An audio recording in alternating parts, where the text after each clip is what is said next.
Então, o coeficiente de clusterização local, né, ele dá essa probabilidade que dois amigos selecionados aleatoriamente de um nodo sejam amigos entre si, né, sejam amigos um do outro. Ou seja, praticamente o que eu faço, se você olhar essa equação, é o seguinte: eu olho todos os nodos, né, que eu tenho, todos os nodos que são ali de amizade, que estão à minha volta, aqueles meus amigos, né? E eu quero saber desses meus amigos, quantos deles são amigos entre si. Então, é basicamente, de todos os nodos que eu tenho ali de amizade, quantas possíveis arestas existem entre eles. Isso é o denominador. E quantas arestas realmente existem entre eles, os links reais. Esse é o numerador. Isso vai me dar a probabilidade que, se eu pegar dois nodos que são meus amigos aleatoriamente, qual seria a chance deles estarem conectados. Esse coeficiente, de certa forma, ele captura muito bem essa ideia e aí, quanto dos links já se formaram, né, entre dos amigos desse cara, certo?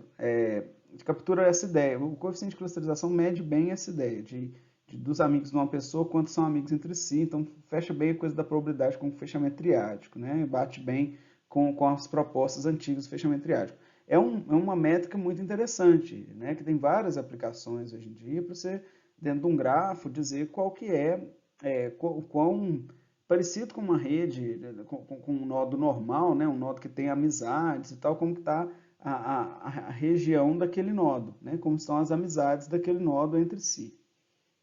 Eu vou dar um exemplo aqui bem simplista, como forma de não deixar a dúvida para trás, né? Talvez só com aquela equação fique um pouquinho confuso. Aqui eu tenho um nodo que eu estou observando e eu tenho os nodos que estão conectados a ele, ou seja, os amigos dele. Estou olhando as conexões dos amigos dele, né? Quantas são as conexões possíveis entre esses três caras e quantas existem. No caso, tem 3 possíveis e 3 existentes. 3 por 3 dá 1, esse é o coeficiente de clusterização desse nodo, nesse caso aqui. Agora eu tirei duas arestas, tá? Então só essa aqui que existe, as pontilhadas não existem, mas elas são arestas possíveis. Então eu tenho 3 arestas possíveis e eu tenho apenas uma existente. O meu coeficiente é 1. Nesse caso não tem nenhuma, o meu coeficiente é 0. Colocando aquela equação agora de uma maneira mais palatável, né? Na verdade, o numerador é o mesmo, só que escrito lá como uma fórmula, e lá a gente tinha o 2 na parte de cima. Na verdade, ele vem aqui do denominador, por isso que ele vai para o numerador. Mas explicando então a coisa, é o seguinte: nós temos o coeficiente de clusterização de um nódo I, né, como o número de conexões entre vizinhos de I, e o número máximo de conexões possíveis entre os vizinhos de I no denominador. Isso me dá o coeficiente de clusterização. Quando você tem um grafo que é direcionado, o denominador, eles são todas as possibilidades ali, certo? Que dá N, né, o número de conexões de I, que são o número de nodos, né, o número de nodos vizinhos ao I, né, vezes N menos 1. Ou seja, tem uma aresta ali entre cada um deles. Quando é não direcionado, você tem a divisão por 2, porque não interessa a direção da aresta. Então, você divide por 2, a metade deles, certo? É isso. Aqui um exemplo de coeficiente de clusterização global. Se você calcular o coeficiente de clusterização de cada nodo separadamente e fizer uma média, um somatório de todos esses coeficientes dividido pelo número de nodos, você vai ter o coeficiente de clusterização global, né?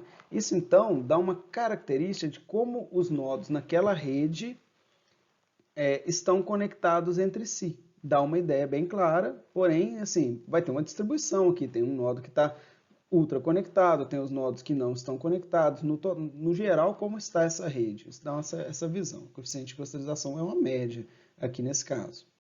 Aqui um resultado de aplicação do coeficiente de clusterização global, naquele artigo que eu apresentei brevemente sobre coleta de dados, foi um paper no IMC 2007, que foi Test of Time Award do SIGCOMM, e eles coletaram 4 redes, né? Eu falei dele nessa aula sobre coletas. esse paper mostrou que o coeficiente de clusterização global de redes que são sociais, né, por exemplo, o Flickr, LiveJournal, Orkut, YouTube, que tem o usuário se conectando ali, de alguma maneira impactando nas conexões tecnológicas que essas redes criam, mas no final, como usuário final é uma pessoa, ele traz o aspecto social da conexão, né? Então, nessas redes, você tem um coeficiente de clusterização global bem mais alto, uma ordem de grandeza, comparado com redes tecnológicas, como a web, onde você tem a conexão de páginas com páginas, né? Páginas referenciando uma outra página. Aqui um exemplo de uso do coeficiente de clusterização de cada nodo.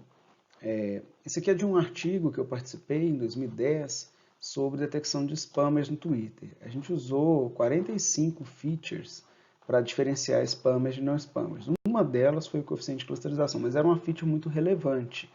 Então a gente computou para cada nodo, a gente tinha um conjunto de nodos que a gente sabia que eram spammers, foram rotulados manualmente, e um conjunto de nodos que a gente sabia que não eram spammers, também foram rotulados manualmente. E a gente foi lá, coletou os amigos desses caras e viu como que eles estavam conectados entre si. A gente já vê que essas duas curvas são bastante diferentes, vou só ajudar a interpretá-las aqui.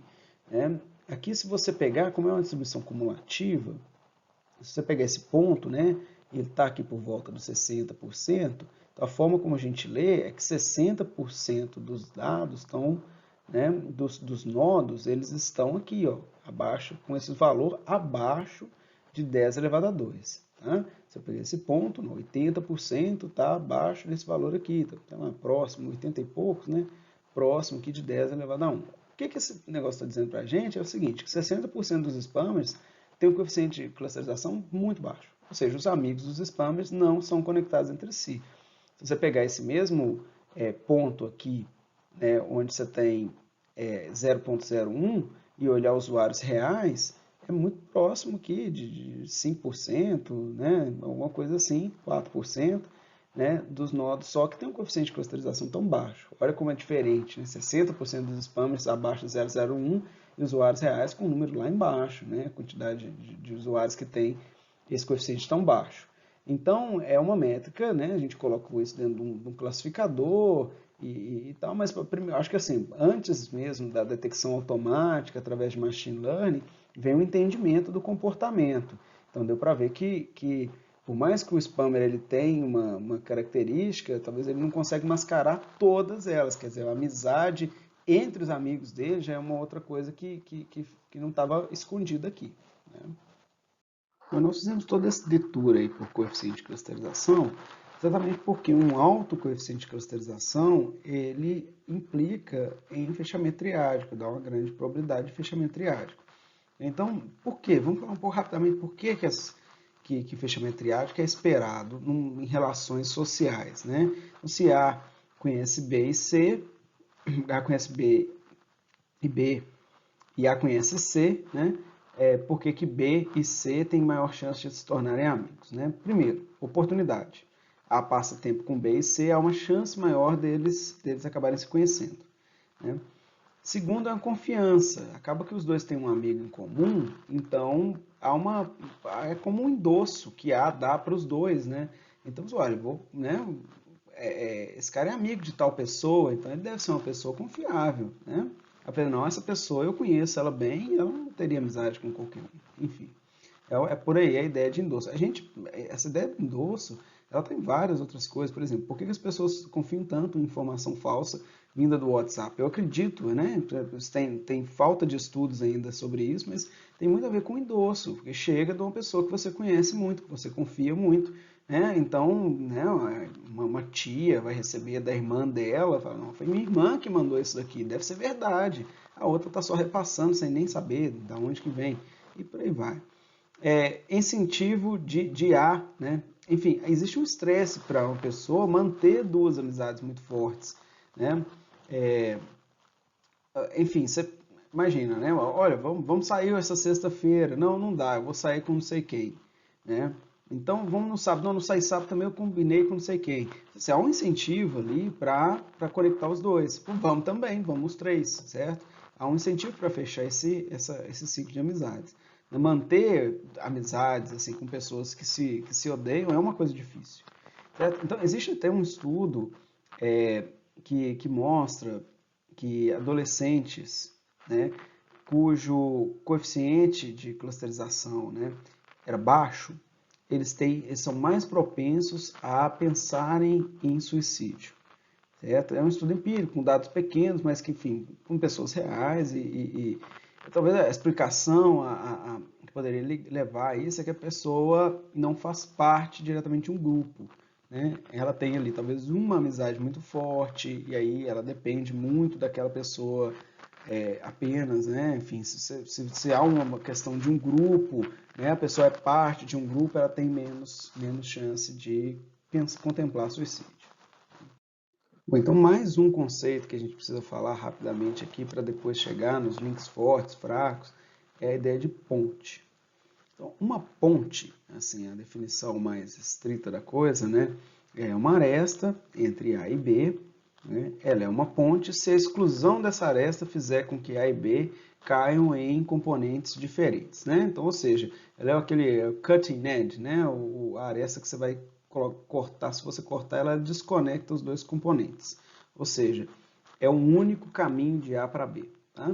Isso aqui é extremamente raro em redes sociais reais. Né? A não ser que a pessoa tenha um amigo, não sei, é uma coisa muito rara acontecer uma situação que você tem componentes para cá e para cá e uma pessoa só liga as duas coisas. Não é assim a natureza. Na verdade, você tem outra estrutura onde você tem pessoas que são hubs muito conectados, que formam uma espécie de espinha dorsal daquela rede e as pessoas menos conectadas, ligadas em grupos, enfim, não é essa a estrutura de uma rede social. E aí vem a ideia de ponte local, que sai um pouco daquela restrição, daquela coisa que, enfim, não existe tanto na prática, numa rede social. A ideia aqui é que uma ponte local, se você fizer a exclusão dela, né, ela então você aumenta a distância, né, entre A e B de um valor superior a 2, ou seja, não há uma outra rota, né, direta, você acaba fazendo ele fazer um caminho maior do que 2 aqui, tá? Ou seja, se houvesse um nodo que estivessem conectados a G, né, teria um caminho 2. Aqui nesse caso tem um caminho de 1, 2, 3, 4, certo?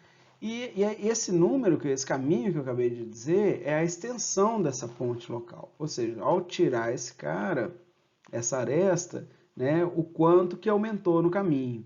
Esse é o span, né, é a extensão da ponte, né, o quanto que você aumenta ao retirar isso aqui, ao tirar essa aresta. Isso é bem mais próximo de um contexto real, que é isso aqui a gente consegue medir numa rede social, você consegue ir lá desconectar uma aresta e verificar o quanto que aumentou de caminho entre aqueles dois nodos, né? Então, uma ponte, né, uma aresta, ela é uma ponte local se e somente se ela não faz parte de um triângulo. Ou seja, se ela fizesse parte de um triângulo, né, como eu expliquei ali, se a gente tivesse A ligado a G e B também ligado a G, ao retirar A e B, você ainda teria uma distância 2. Né? Então, tem que ser superior a 2. Tá? Essa, por definição, enfim, que a gente está trabalhando com esse conceito de pontes. Então, não pode fazer parte de um triângulo.